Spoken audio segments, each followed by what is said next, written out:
कर्म भूमि पर आप सबका मैं हृदय से अभिनंदन करता हूं।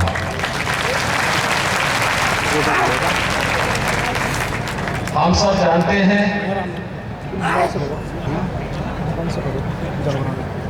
कि भारत के अंदर आजादी के आंदोलन को एक नई गति देने के लिए आर्य समाज की महत्वपूर्ण भूमिका को कोई नकार नहीं सकता।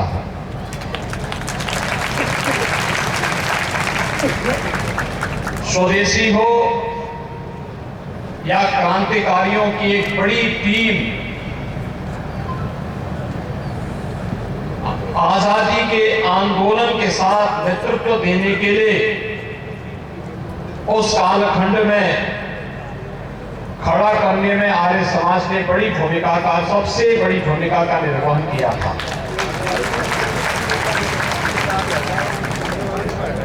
लेकिन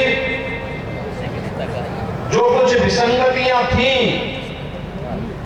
उनका परिमार्जन करने के लिए जब स्वामी सर्वानंद जी महाराज ने शुद्धि के आंदोलन को आगे बढ़ाने का कार्य किया और शुद्धि के अभियान के विरोधी कुछ विधर्मियों ने जब उनकी निर्मम हत्या कर दी तब नारायण स्वामी जी ने इस आर्य वीर दल का गठन किया था, इस आर्य धर्म को बचाने के लिए। उससे पहले भी आर्य समाज के अनेक ऐसे पुरोधाओं को विधर्मियों के उन षड्यंत्रों का शिकार बनने के लिए मजबूर होना पड़ा था।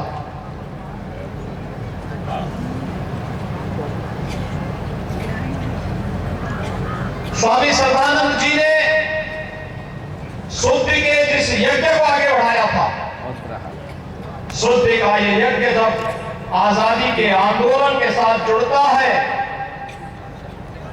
तो अनेक क्रांतिकारी आजादी के आंदोलन के वाहक बन गए और देखते ही देखते 15 अगस्त 1947 को विधर्मियों को और ब्रिटिशर को इस देश को स्वतंत्र करने के लिए भी मजबूर होना पड़ा था। एक लंबा आंदोलन चला। हम सब की वर्तमान पीढ़ी गौरवशाली है कि हम लोग वर्तमान में आजादी का अमृत महोत्सव मना रहे हैं और आजादी के अमृत महोत्सव में अभी मुझे एक ज्ञापन आर्य समाज बस्ती ने दिया जिसमें उन्होंने बहुत सारी चीजों का उल्लेख किया और मैं कभी कभी इस बात को मानता हूं कि हम लोग आज भी व्यक्ति पूजा पर ज्यादा विश्वास करते हैं, व्यक्ति के आदर्शों पर कम। और मुझे लगता है कि स्वामी दयानंद की शिक्षा से कम विपरीत है। स्वामी दयानंद सरस्वती जी ने जब आर्य समाज की स्थापना की थी उस समय व्यक्तिवाद से महत्वपूर्ण उसके मूल्य और आदर्शों पर विश्वास करके उसको अंगीकार करने पर उन्होंने जोर देने के लिए कहा था। और याद करिए जब आजादी के अमृत महोत्सव के कार्यक्रम को प्रधानमंत्री मोदी जी के नेतृत्व में पूरे देश के अंदर आयोजित करने की बात हुई, यद्यपि विगत 8 वर्ष के अंदर आपने बदलते हुए भारत को देखा है, एक नए भारत को, एक उभरते हुए भारत को, एक भारत और श्रेष्ठ भारत की इस परिकल्पना को साकार होते हुए देखा है जो सपना कभी स्वामी दयानंद सरस्वती जी ने देखा था, स्वामी श्रद्धानंद जी ने देखा था, आर्य समाज के पूज्य संतों ने, आर्य समाज के उन सभी पुरोधाओं ने देखा था। वही सपना आज साकार हो रहा है जब कश्मीर से धारा 370 समाप्त होती है। जब अयोध्या में मर्यादा पुरुषोत्तम भगवान श्री राम के भव्य मंदिर का मार्ग प्रशस्त होकर के प्रधानमंत्री मोदी जी स्वयं अयोध्या जाकर के मंदिर मंदिर निर्माण के कार्य का शुभारंभ अपने करकमलों से प्रारंभ करते हैं। पूज्य स्वामी रामदेव जी महाराज इस कार्यक्रम में वहां उपस्थित थे। केदारपुरी का पुनरुद्धार का कार्यक्रम होता है। भारत की आध्यात्मिक और सांस्कृतिक परंपरा का संकनाथ वैश्विक मंच पर एक बार फिर से पुनर्स्थापित करने का अभियान है। जब योग की परंपरा को वैश्विक मंच पर स्थान सम्मान दिला करके 21 जून की तिथि को विश्व योग दिवस के रूप में मनाने के लिए पूरी दुनिया के अंदर आह्वान होता है और वह तब भारत के लिए गौरव का दिन होता है। ये सपना स्वामी दयानंद सरस्वती का ही सपना साकार होता है। ये सपना स्वामी सदानंद जी का सपना साकार होता है। जब काशी विश्वनाथ धाम की स्थापना करके उसके पुनरुद्धार कार्यक्रम के माध्यम से भारत के आध्यात्मिक और सांस्कृतिक विरासत को वैश्विक मंच पर सम्मान मिलता है। भाइयों बहनों, जब दुनिया इस सदी की सबसे बड़ी महामारी के सामने पस्त थी, भारत के लोगों के जीवन और जीविका को बचाने के साथ ही हमारी शिक्षा हमारी मातृभूमि में आनी चाहिए। संस्कृत और हिंदी में उसका पाठ्यक्रम होना चाहिए और केवल ये बीए का ही नहीं बल्कि मेडिकल और इंजीनियरिंग की पढ़ाई भी अब सभी भाषाओं में, सभी भारतीय भाषाओं में होगी। यह भी राष्ट्रीय शिक्षा नीति का एक हिस्सा बन चुका है। आप जाइए उत्तर प्रदेश के अंदर, हम लोगों ने कुछ पुस्तकों का हिंदी अनुवाद कर दिया, मेडिकल की भी और इंजीनियरिंग का भी, और अगली बार तक आप देखेंगे कि सभी पाठ्यक्रम हिंदी में भी आपको हर विश्वविद्यालय, हर महाविद्यालय में आपको पढ़ने को मिलेंगे। ये भी महर्षि दयानंद सरस्वती का ही राष्ट्र गौरव के बोधकार हिंदी के गौरव को अनुभूति कराने वाला क्षण है। आपने देखा होगा 15 अगस्त को प्रधानमंत्री जी ने लाल किले की प्राचीर से देशवासियों को पंच प्रण की प्रेरणा दी थी। उस पंच प्रण में एक विरासत के सम्मान का भी है और महर्षि दयानंद सरस्वती की विरासत पर भी हर भारतवासी गौरव की अनुभूति करता है। हम महर्षि दयानंद सरस्वती को स्मरण कर रहे हैं इसलिए क्योंकि वे हमारी विरासत के हिस्से और इसीलिए उस पर गौरव की अनुभूति की प्रेरणा कौन दे रहा है? ये प्रधानमंत्री मोदी जी ही दे रहे हैं। उन्होंने कहा है गुलामी का कोई भी चिन्ह न है लेकिन विरासत पर गौरव की अनुभूति भी होनी चाहिए। स्वामी रामदेव जी जो काम कर रहे हैं, आत्मनिर्भर भारत की परिकल्पना को साकार करना है, ये भी पंच प्रण के अंदर आता है। और स्वामी जी जब आयुर्वेद की दवाओं को और उत्पादों को भारतीय बाजार में प्रस्तुत करके विदेशी कंपनियों को चुनौती देते हैं तो यह भी आत्म गौरव की अनुभूति कराने वाला क्षण हम सबके सामने होता है। भाइयों बहनों, यही स्थिति आज यहाँ पर की जा रही है। आप सब देख रहे होंगे वर्तमान में हम लोग उत्तर प्रदेश के अंदर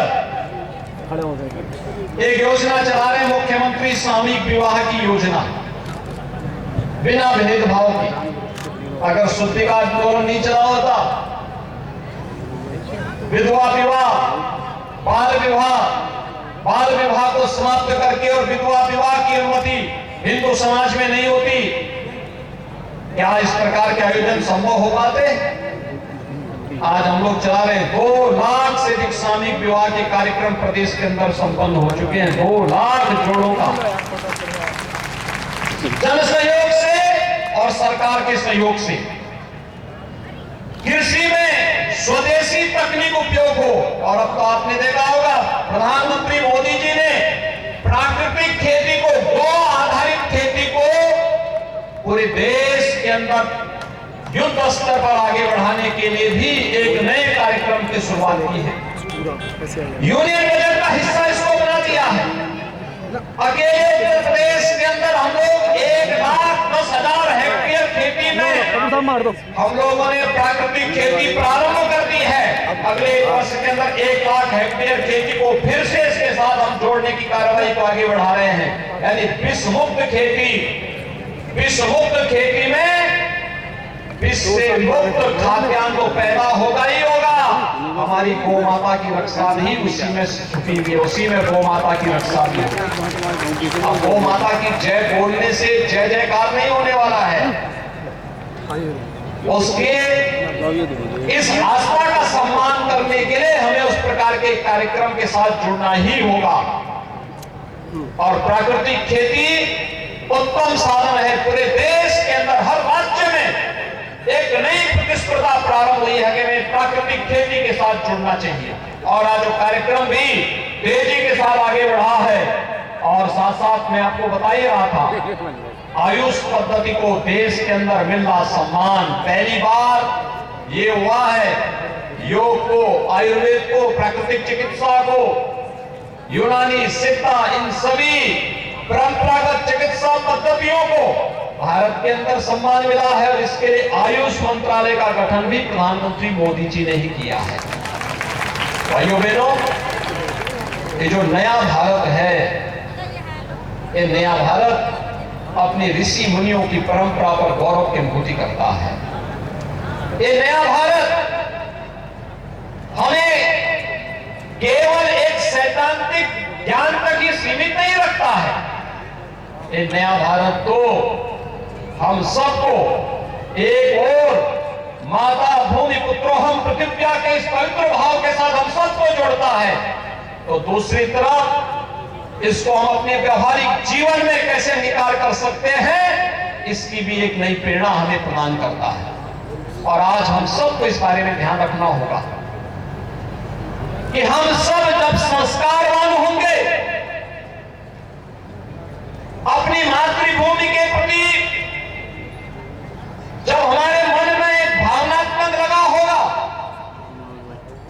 अपनी विरासत के प्रति सम्मान का भाव होगा, आत्मनिर्भर भारत की परिकल्पना को साकार करने का एक जज्बा होगा, तो परिणाम अपने आप ही सामने आएंगे।